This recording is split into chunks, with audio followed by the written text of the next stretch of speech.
Semangat pagi, kembali lagi bersama kami tim LSS. Kali ini kita akan membahas tentang modul pengenalan Total Productive Maintenance atau biasa disingkat TPM. Ada 3 target utama dalam TPM, yaitu 3 zero. Yang pertama adalah zero accident, zero breakdown, dan zero complaint atau zero defect. Sebelum kita masuk pembelajaran untuk modul Total Productive Maintenance ini, ada hal lain yang perlu disampaikan sebelum kita masuk ke materi. Kita harus menyadari bagaimana situasi kita saat ini. Sebagai contoh, kita sering menemukan rambu-rambu lalu lintas untuk mengatur kecepatan berkendaraan. Misalnya di komplek perumahan, di dekat sekolah, rumah sakit, ataupun di pabrik tempat kita bekerja saat ini. Anda akan sering lihat ada rambu-rambu kecepatan maksimal 30 km per jam. Tetapi ternyata rambu-rambu itu saja tidak cukup. Biasanya ada tambahan lain untuk memperlambat kecepatan kendaraan. Seperti yang terlihat di gambar, kita membutuhkan sebuah polisi tidur yang memaksa kita untuk memperlambat kecepatan kendaraan kita. Hal ini adalah situasi yang menggambarkan bagaimana budaya ketidakpatuhan terhadap aturan yang ada. Hal ini berbeda kalau kita bandingkan dengan masyarakat Jepang, di mana TPM ini pertama kali dikembangkan. Pada masyarakat Jepang, kepatuhan mereka terhadap aturan sudah tinggi. Misalnya pada traffic light, walaupun di tengah malam ketika tidak ada polisi ataupun jalanan yang sepi, pengendara akan tetap berhenti ketika mereka melihat lampu merah menyala. Dan banyak bentuk kepatuhan dan kepedulian yang telah menjadi habit bagi masyarakat Jepang. Yang akan kita lihat pada video berikut ini, semoga menjadi contoh baik bagi kita semua untuk kedepannya.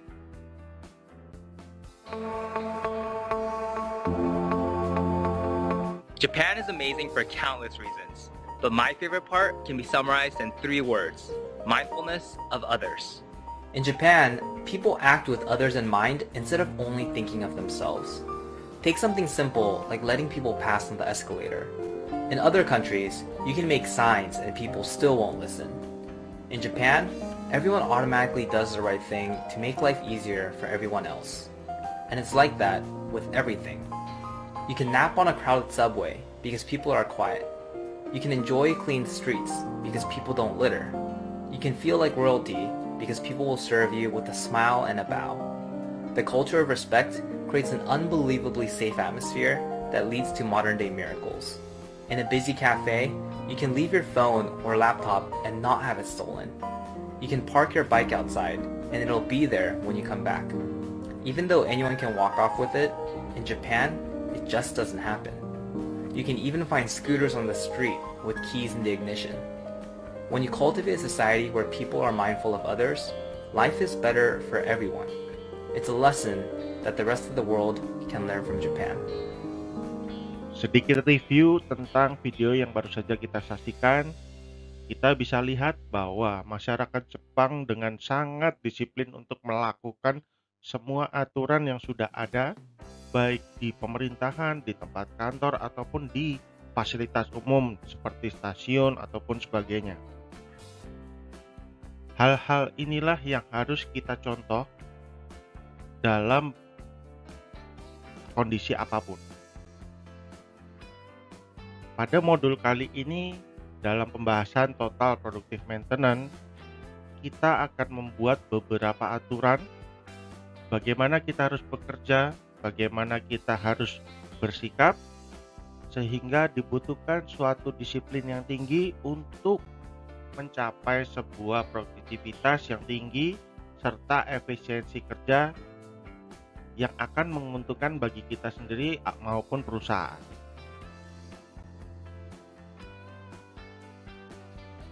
Modul kali ini akan membahas beberapa section. Yang pertama adalah definisi TPM. Yang kedua adalah fase-fase yang ada di dalam TPM. Yang ketiga adalah implementasi TPM. Yang keempat, kita akan membahas pilar-pilar yang ada di dalam TPM. Yang kelima, apa saja keuntungan menerapkan TPM ini. Sekarang kita akan membahas mengenai definisi TPM. TPM, mungkin dari beberapa Anda sekalian sering mendengar istilah TPM ini. Ada yang berbeda dalam terminologinya, seperti Total Productive Management, Total Productive Manufacturing, Total Perfect Management, Total Profit Management, Total People Management, Total Productive Maintenance. Kali ini, di dalam modul ini, kita akan memaknai TPM adalah sebagai Total Productive Maintenance. Apa makna dari maintenance di dalam kata Total Productive Maintenance ini? Maintenance atau perawatan dalam filosofi TPM adalah sustenance atau berkah, rezeki. Jadi kita harus menerima TPM itu dengan rasa syukur, bukan sebagai beban. TPM juga dipahami sebagai cara untuk meningkatkan produktivitas, sehingga diperoleh bisnis result atau hasil bisnis yang akan jauh lebih baik. Maintenance dalam TPM adalah sebuah autonomous maintenance atau perawatan mandiri, sebuah perawatan yang efektif, sebuah perawatan yang terencana dan tentunya bersifat sebagai pencegahan. Jadi, apa definisi dari TPM ini? TPM adalah sebuah cara untuk membangun budaya perusahaan yang akan memaksimalkan efektivitas dalam sebuah sistem produksi. TPM menggunakan pendekatan soft law, membangun organisasi yang mencegah setiap jenis kerugian. Yang seperti yang sudah disampaikan di awal, 3 target utama dari TPM adalah zero accident, zero breakdown, dan zero complaint ataupun defect.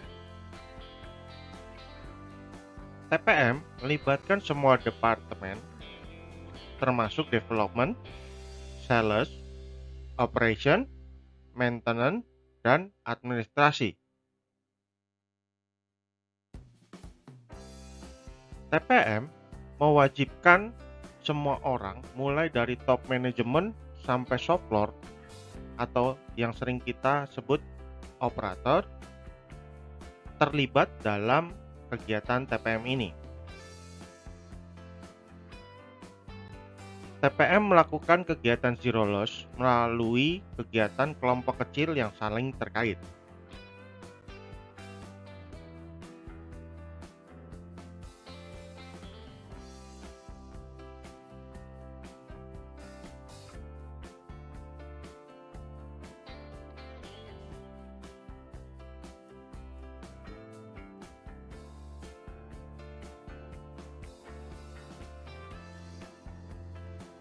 Bagaimana awal mula TPM ini terbentuk? TPM pertama kali dikembangkan di Jepang pada tahun 1970-an di sebuah industri Jepang yang pada kala itu akan menerapkan sebuah sistem yang dinamakan sebagai just-in-time supply chain. Bisa kita sebut sebagai sistem rantai pasok produksi tepat waktu. Sistem just-in-time ini bertujuan untuk meniadakan buffer stok ataupun cadangan stok, sehingga dibutuhkan kelancaran produksi yang sangat tinggi. Maka dari itu, kerusakan yang tidak terduga akan mengganggu dari sistem supply chain tersebut. Dari sinilah maka TPM dikembangkan, sehingga breakdown yang tadinya tidak bisa diperkirakan atau unevitable, dan breakdown yang mungkin bisa datang dengan tiba-tiba, menjadi sesuatu breakdown yang dapat diprediksi.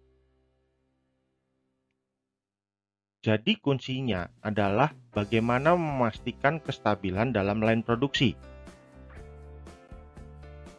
Jadi, apa target TPM atau Total Productive Maintenance ini?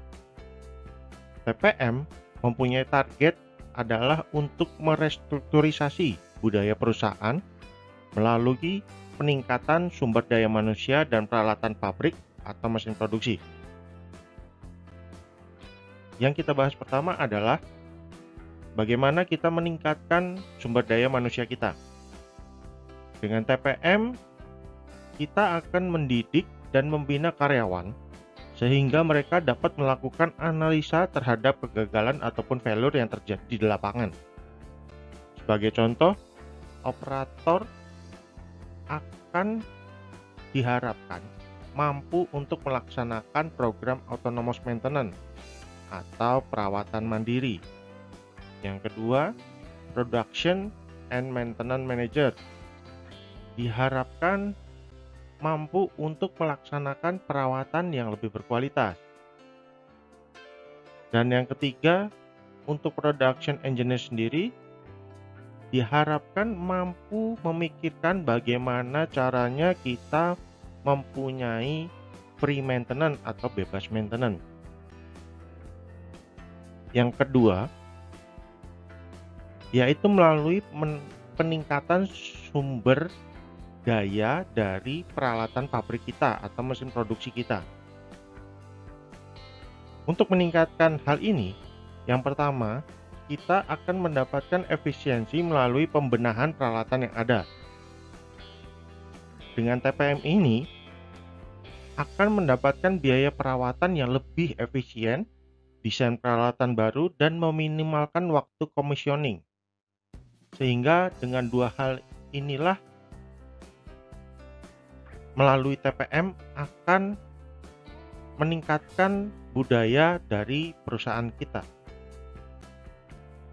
Mengapa harus melaksanakan TPM? Mengapa kita memilih TPM? Karena TPM sebagai pendekatan continuous improvement yang telah terbukti dengan lebih dari 700 perusahaan di seluruh dunia sukses memperbaiki performance-nya dan juga memberikan pembelajaran positif bagi perusahaan. TPM dimulai dengan memperbaiki hubungan antara operator dengan mesin produksi, sehingga operator dapat memahami tentang mesinnya dan dapat melakukan perawatan mandiri. TPM mengajarkan untuk menghilangkan sumber kegagalan sehingga menghasilkan kinerja yang lebih baik.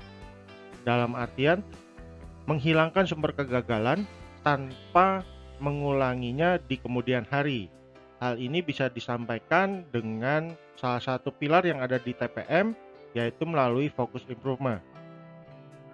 TPM menjadikan semua hal terdokumentasi dengan baik dan dalam penerapannya akan mendapatkan dukungan karena TPM melibatkan semua departemen dan semua level dalam perusahaan. TPM juga membangun budaya partisipasi dengan aktivitas small group discussion atau yang sering kita dengar sebagai circle. Siapa saja yang akan melaksanakan TPM ini? Jawabannya adalah semua orang yang ada dalam perusahaan. Seperti yang telah dijelaskan di depan tadi, TPM dilaksanakan oleh top manajemen sampai dengan level operator. Pada tahap awal, biasanya dibentuk tim pelopor yang terdiri dari manajer dan operator yang bekerja sama dalam manajemen model line, atau bisa disebut juga sebagai circle model.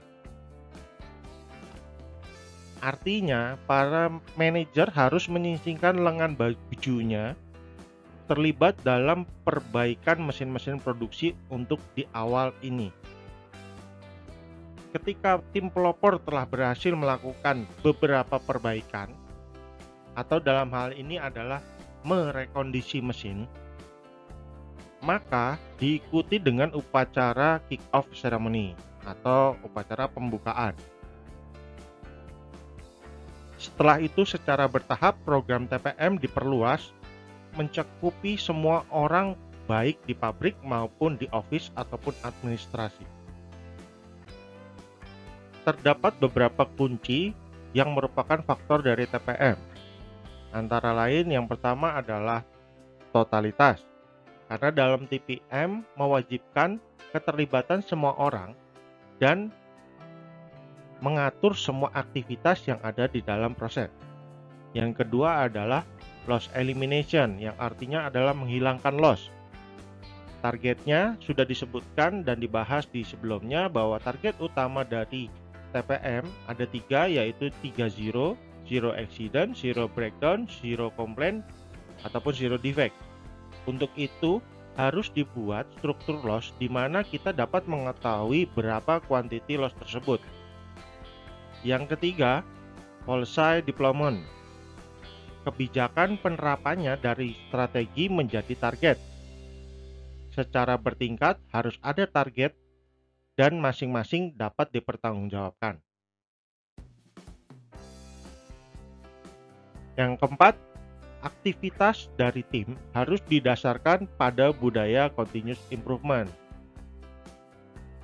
yang akan dijelaskan lebih detail pada modul fokus improvement, bagaimana cara mencegah kesalahan atau failure tidak terjadi berulang. Yang kelima adalah fokus pada proses dan hasil. Praktekkan hal terbaik untuk menghilangkan loss. Lakukan analisa dan tetapkan prioritas untuk perbaikan. Untuk selanjutnya kita akan membahas fase dalam TPM. Slide ini menggambarkan tentang pengembangan TPM dalam supply chain. Bisa dilihat untuk yang lingkaran merah adalah TPM fase 1, yang kuning berikut TPM fase 2, biru adalah TPM fase 3. Pada phase 1, TPM berfokus pada manufacturing, planning, proses produksi, dan pengiriman hasil produksi.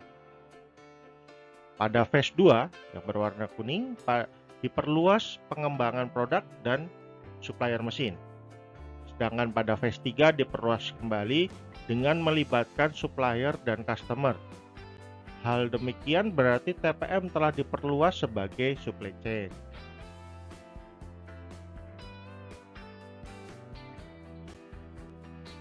Untuk sukses melaksanakan TPM, pertama kali harus dibangun organisasi yang dapat mengelola. Organisasi ini akan mendukung semua pilar TPM yang pada akhirnya akan mendukung keseluruhan kegiatan TPM. Secara keseluruhan, TPM yang terintegrasi akan menjadi keuntungan bisnis. Berikutnya, yaitu menyusun program. Pertama, untuk menciptakan manajemen awareness atau kepedulian, komitmen, dan support. Support itu meliputi infrastruktur, struktur cost, training, logistik, dan maintenance. Pengukuran dan laporan kinerja atau performance. Pengaturan untuk pendelegasian tugas.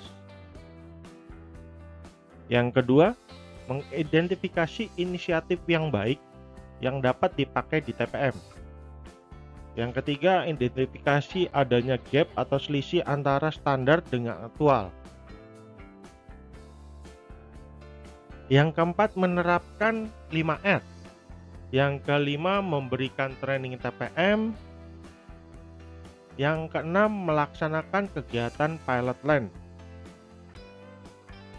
Kita masuk ke awareness phase atau fase kepedulian. Di sini merupakan fase di mana kita membangun kesadaran factory management, di mana kita membangun budaya kerja, di mana kita mengatur orang, dan lain-lain. Di fase ini juga diharapkan dapat memahami target yang harus dia capai dan area mana yang harus dapat ditingkatkan. Memahami resources seperti budget, waktu, orang, dan konsultasi. Kepedulian akan training juga harus dimunculkan di fase ini, seperti TPM workshop, visiting TPM factory, dalam artian mengunjungi perusahaan-perusahaan atau pabrik-pabrik yang sudah menjalankan TPM tersebut. TPM buku dan video juga dapat membantu dalam meningkatkan awareness dalam TPM ini. Tidak lupa juga, seiring dengan kemajuan teknologi, kita juga harus dapat mengadopsi teknologi baru dan perkembangan mesin-mesin sehingga dapat meningkatkan optimasi atau produktivitas di lapangan.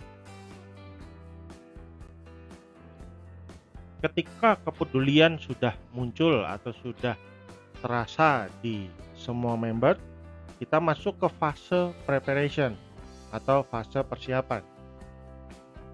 Pada phase ini, yang akan kita lakukan adalah review terhadap target dan aktual pencapaiannya. Tetapkan target untuk pengaturan, pengukuran, dan tetapkan target untuk masing-masing departemen bagian. Yang kedua adalah bangun organisasi, bentuk pilot team dan organisasi implementasi TPM. Tetapkan manajer ataupun supervisor yang khusus untuk mengurus TPM. Susun master plan,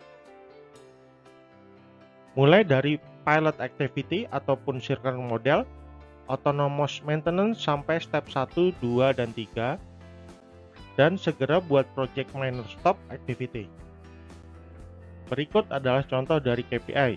Pastikan ada indikator yang meliputi PQCDSM, yaitu P production, Q quality, C cost, D adalah delivery, S adalah safety, dan M adalah moral.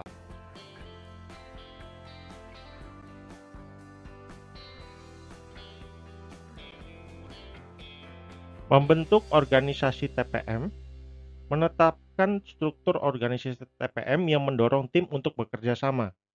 Organisasi yang berhubungan dengan proses daripada fungsi.